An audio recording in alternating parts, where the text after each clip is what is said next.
தனம் தரும் கல்வி தரும் ஒரு நாளும் தளர்வறியா மனம் தரும் தெய்வ வடிவும் தரும் நெஞ்சில் வஞ்சமில்லா இனம் தரும் நல்லன எல்லாம் தரும் அன்பர் என்பவர்க்கே கனம் தரும் பூங்குழலாள் அபிராமி கடை கண்களே. ஓம் நமச்சிவாய. மேன்மைகள் சைவ நீதி விளங்குக உலகமெல்லாம். நோயற்ற வாழ்வே குறைவற்ற செல்வம்.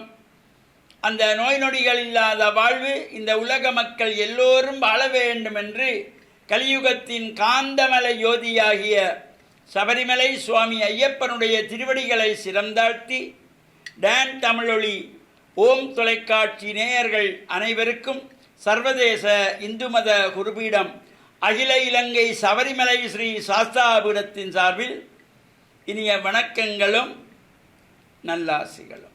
என்றும் மங்களகரமான விஸ்வாவசு வருஷம் ஆனி மாதம் 19ஆம் நாள் 3/7/2025 வியாழக்கிழமை. இன்று மலர்ந்திருக்கின்ற இன்றைய பொழுதும் நம் எல்லோருடைய வாழ்விலும் எல்லா விதமான சிறப்புகளும் வெற்றிகளும் கிடைக்க வேண்டும் என்று இறைவனை பிரார்த்தித்து இன்று குரு வாரம் என்று போற்றுகின்ற வியாழக்கிழமை.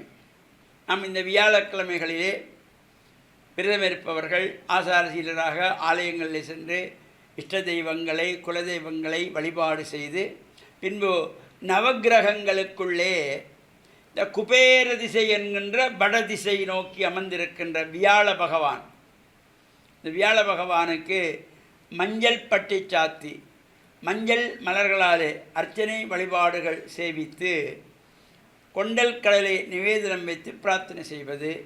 அதேபோல் சிவனாலயங்களிலே தெற்கு முகமாக நோக்கி அமர்ந்திருக்கின்ற தட்சணாமூர்த்திக்கும் இந்த மஞ்சள் பட்டி சாத்தி மஞ்சள் மலர்களாலே அர்ச்சனை வழிபாடுகள் செய்கின்ற பொழுதிலும் எல்லா சிறப்புகளும் நன்மைகளும் நமக்கு கிடைக்கும்.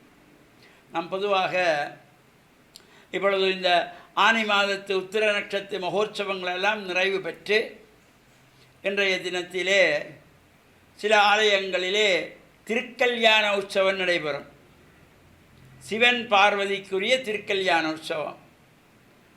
அந்த உற்சவத்திலும் கலந்து கொள்வதோடு நாம் பொதுவாக இந்த ஆலயங்களிலே உற்சவங்கள் நடைபெற்று முடிந்ததும் சுவாமிக்கு திருக்கல்யாணம் இது வருஷம் நடைபெறும். அதே முருகப்பெருமான் ஆலயங்களிலே கந்தசஷ்டி முடிந்ததும் திருக்கல்யாண உற்சவம். அதேபோல் இந்த வருஷாந்த உற்சவங்களிலும் திருக்கல்யாண உற்சவம். இவ்வாறு இறைவனுக்கு வருஷம் கல்யாணமா என்ற ஒரு வினா நமக்கு வரும். நமக்கெல்லாம் ஒருக்காகத்தானே கல்யாணம். இது வருஷம் கல்யாணம். இப்போ நாங்கள் கல்யாண நாள் என்று கொண்டாடுகிறோம். இது இறைவனுடைய இந்த திருக்கல்யாணம் என்பது நம்முடைய வாழ்வில் நடைபெறுவது போல இந்த திருக்கல்யாணம் கல்யாண வீடு என்பதல்ல.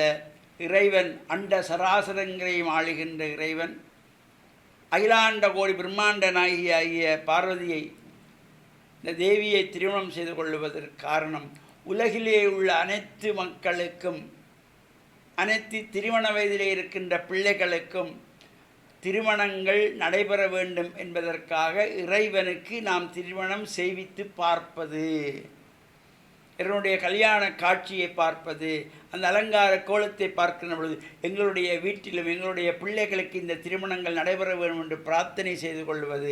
இதனால் வருஷம் இறைவனுக்கு இந்த திருக்கல்யாண உற்சவங்கள் நடைபெறும். அவ்வாறான அந்த உற்சவங்களிலே நாமும் கலந்து இறையருளையும் பூர்ணமாக பெறுகின்ற வகையிலும் இவ்வாறு ஆலய வழிபாடுகளுக்கு நாம் செல்லுகின்ற பொழுது நமது சமய கலாச்சார பண்பாட்டு விழுமியங்களை அடுத்த சந்ததிக்கு நாம் சொல்லுகின்ற வகையிலே வளர்ந்து வருகின்ற அடுத்த சந்ததிக்கும் எடுத்து கூறுகின்ற வகையிலே நாம் முதலிலே இந்த கலாச்சார உடைகளோடு ஆலயங்களுக்கு செல்ல வேண்டும். ஆண்கள் வெள்ளை வேட்டி சால்வை அணிந்து செல்ல வேண்டும். தாய்மார்கள் பட்டுச்சேலை அணிந்து, திருமணமாகாத பிள்ளைகள் பட்டுப்பாவாடை தாவணி அணிந்து இந்த ஆலய வழிபாடுகளுக்கு செல்ல வேண்டும். நம்முடைய கலாச்சார உடைகளை ஆலய வழிபாட்டிலாவது நாம் அதனை செய்ய வேண்டும் என்ற நல்ல சிந்தனையும், தலை வாரி பூச்சூடி பின்னி கட்டி அதை எங்களுக்கு செல்லணும். தலைவலி கோலத்தோடு நாம் செல்லக்கூடாது, அது அபசகுணத்தை குறிக்கும் என்ற நல்ல சிந்தனை ஒவ்வொரு பெற்றோருடைய உள்ளத்திலும் வர வேண்டும். அவ்வாறு நல்ல சிந்தனைகள் நமக்கெல்லாம் வர வேண்டும் என்று இறைவனை பிரார்த்தித்து, டான் தமிழொலி ஓம் தொலைக்காட்சி நேயர்கள் அனைவருக்கும் சர்வதேச இந்து மத குருபிடம் அகில இலங்கை சபரிமலை ஸ்ரீ சாஸ்தாபீடத்தின் சார்பில் நல்ல ஆசிகளை கூறிக்கொள்வதில் மனமகிழ்வு கொள்கிறோம். சர்வே ஜனாக சுகினோ பவந்து, சமஸ்த சன் மங்களானி சந்து. சுபம்.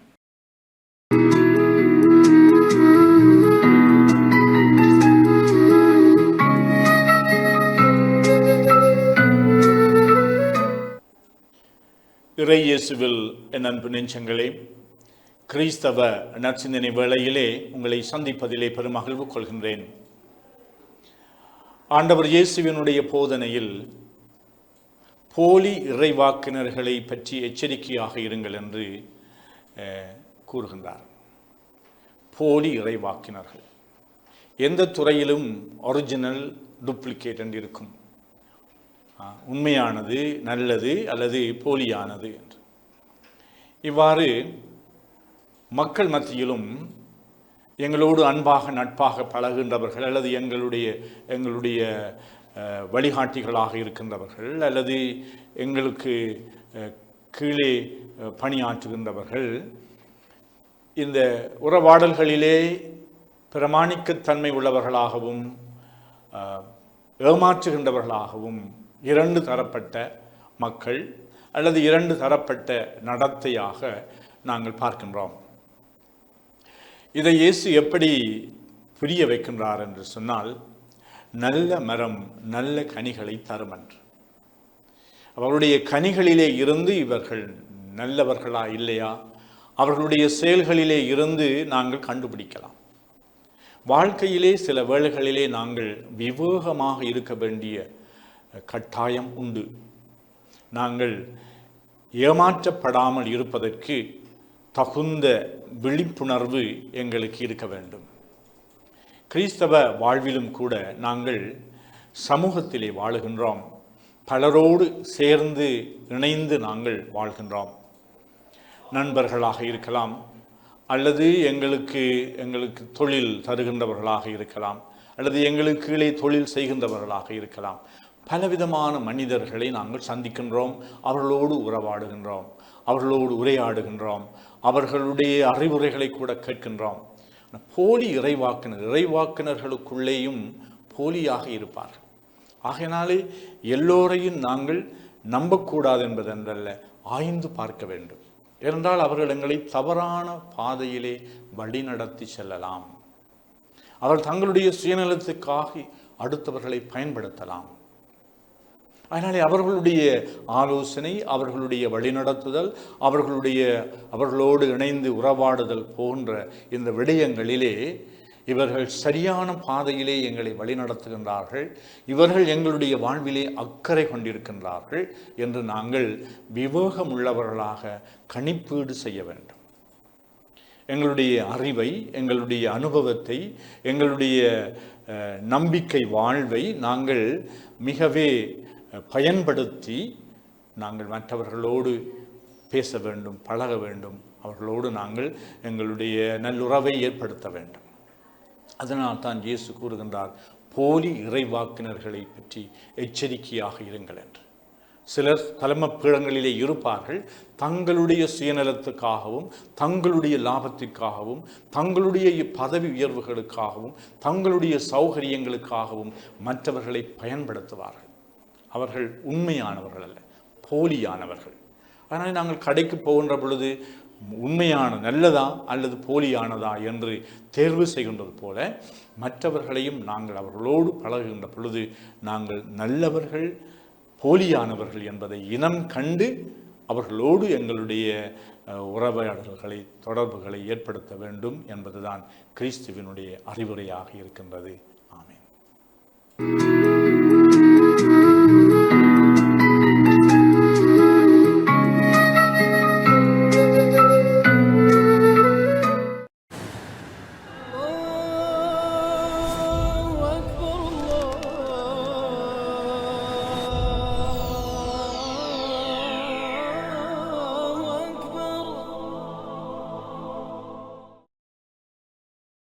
அஸ்ஸலாமு அலைக்கும் வரஹ்மத்துல்லாஹி வபரகாத்துஹு. நஹ்மதுஹு வ நுஸல்லி அலா ரசூலிஹில் கரீம். அம்மா பஅத்.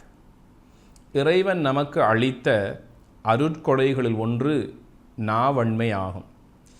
இந்த நாவின் மூலமாக மனிதன் உண்மை பேசுகிறான், இன்னும் ஒன்று பொய் பேசுகிறான்.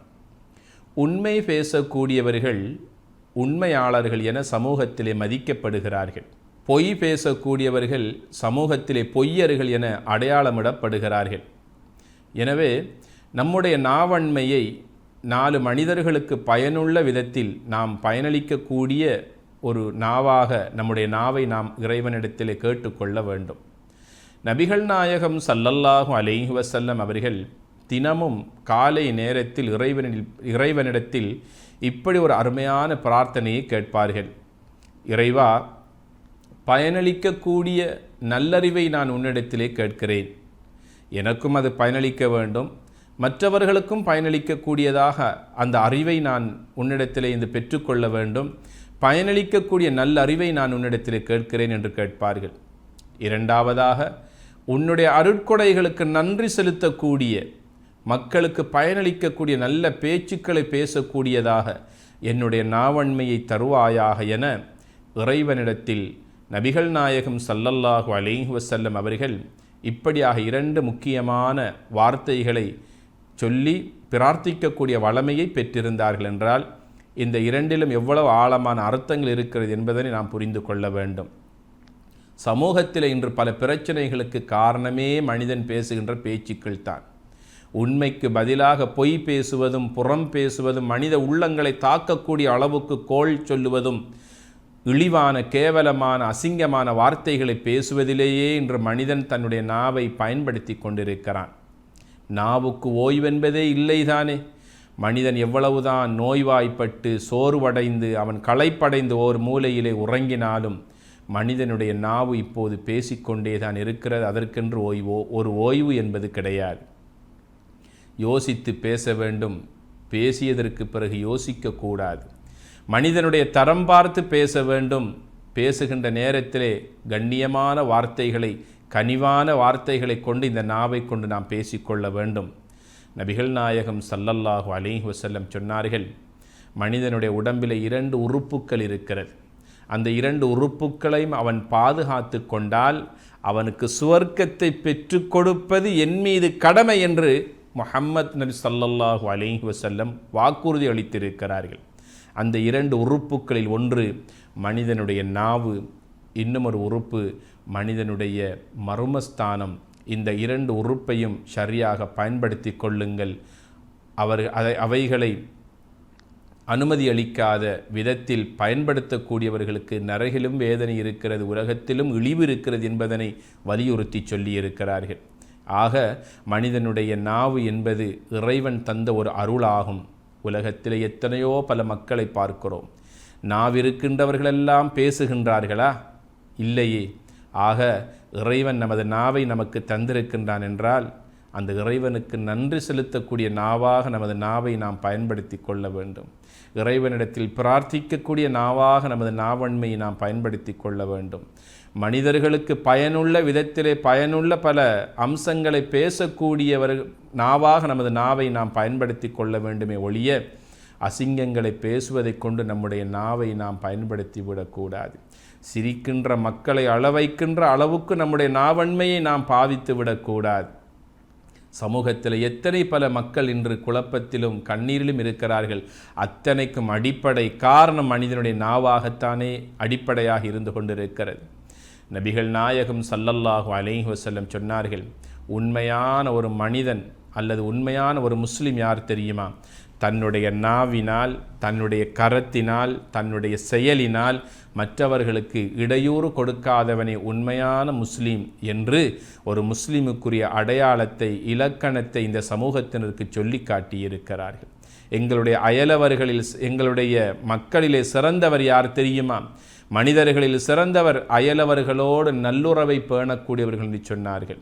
இன்று பார்த்தால் நாங்கள் பேசக்கூடிய பேச்சுக்கள் அடுத்த வீட்டில் இருக்கக்கூடிய அயல் வீட்டுக்காரர்களுக்கு கூட இடையூறு தருக்கின்ற அளவுக்கு சத்தமிட்டு பேசுகின்ற மக்களை பார்க்கிறோம், சத்தமாக சிரிக்கக்கூடியவர்களை பார்க்கிறோம். வீடுகளில் மட்டுமல்ல, பொது பயணங்களில் கூட, புகையிரத பயணங்கள், பேருந்துகளில், பொதுவான இடங்களில் இருக்கின்ற நேரத்தில் கூட மற்றவர்களுக்கு இடையூறு தருகின்ற விதத்திலே சத்தமாக சிரிப்பதிலும் சத்தமாக பேசுவதிலும் தங்களுடைய நாவன்மையை மனிதர்கள் பயன்படுத்தி கொண்டிருக்கிறார்கள். எனவே இந்த நாவு என்பது இறைவனிடத்தில் எங்களுக்காக நல்ல சுவர்க்கத்தை பெற்றுத்தரக்கூடிய ஒரு வாய்ப்பாக, அருளாக நாம் பயன்படுத்தி கொள்ள வேண்டும். இதுவே இறைவன் நம்மிடத்தில் எதிர்பார்க்கின்ற ஒரு குணாதிசயமாக இருக்கிறது. அந்த நாவை நல்ல முறையில் பயன்படுத்தி ஈடேற்றம் பெறுவோமாக. மக்கள் மனங்களை நமக்கென்று ஒரு இடத்தை பெற்றுக்கொள்வதற்கு இந்த நாவை ஒரு வாய்ப்பாக பயன்படுத்தி கொள்வோமாக. வஸ்ஸலாமு அலைக்கும் வரஹ்மத்துல்லாஹி வபரகாத்துஹு.